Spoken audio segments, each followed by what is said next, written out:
friends, I have our new book for today. And I know you're reading about the moon in your article, and I don't have any moon books, but this one is about nighttime and what's going on with a nocturnal animal, a bat here, and it's called Nightsong.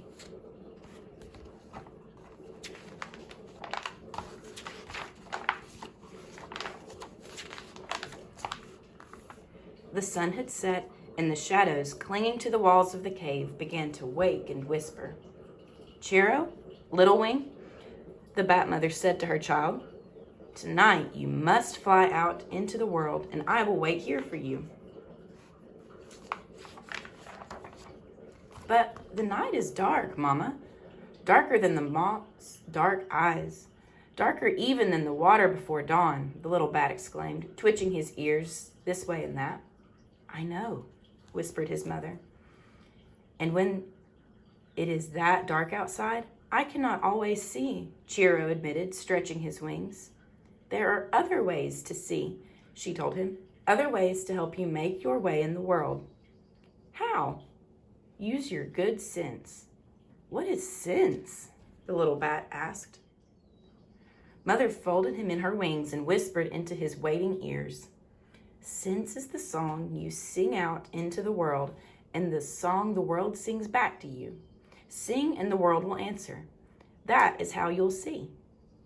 Now fly from our cave to the pond where we bats like best to eat. Have your breakfast, then fly home, but do not go further than the pond, not unless your song is sure." And then she let him go. Chiro fell into the cold air for an instant, then flapped and turned and flew out past the mouth of the cave and into the waiting night. At first, Chiro tried to peer his way through the dark. Long arms rose up in front of him, waving slowly, blocking his path. He could not see around them or over them. Chiro was frightened. But he remembered his mother's bright words, "Use your good sense." Chiro began to sing, softly at first.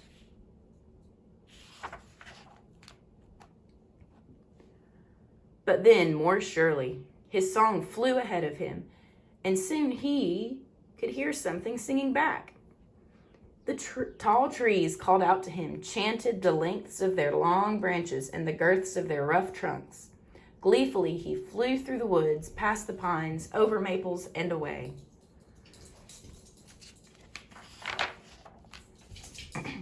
Flying higher now, Chiro saw something sliding through the sky toward him. So out went his song, and where danger once threatened, now Chiro saw only a flock of friends flying above him on their evening errands. As he flew farther, Chiro heard strange sounds, lines of noise, 1,000 voices buzzing from one end of the sky to the other. For just a moment, Chiro didn't know what to do or which way to go. But he followed his own song. In the sky behind him flowed a river of whispers, fading away. The pond was just ahead. When Chiro came to the pond, singing still, he was very hungry. All the night creatures were there above the reeds, thousands of tiny, flying, tasty things, each one humming a different tune.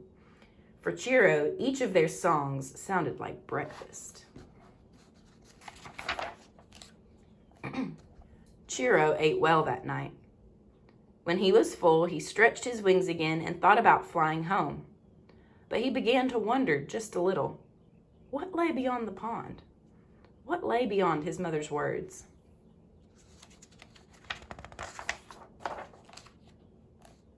So Chiro flew a bit further, and the familiar fell away from him, out to the margins of the world. Then he was truly on his own. He flew fast toward a high dune, each grain of sand calling out in chorus as he passed.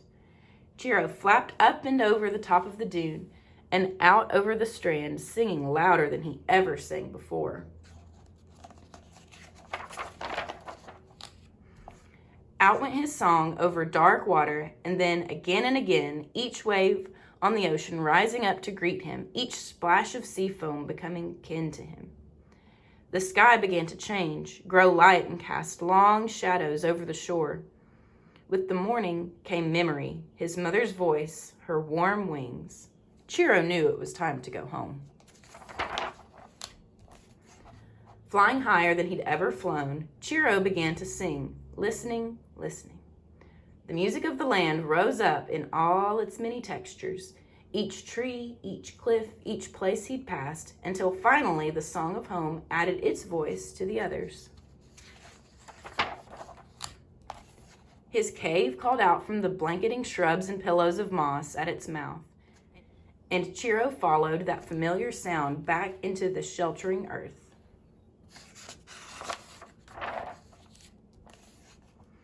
His mother caught him all up in her wings and asked, "Was it very dark in the world, little wing?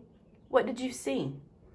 "Why, Mama," Chiro said, laughing, "it was very, very dark. And I saw everything." And then he yawned and turned his head into the warmth of her body, letting the rising sun's quiet song carry him, lull him, sing him to sleep. I like this story. It kind of reminds me of the book Stella Luna that we read. And I like how it talks about echolocation in a way. It's kind of like singing. The bats are making noises to see. And it says it's like a song.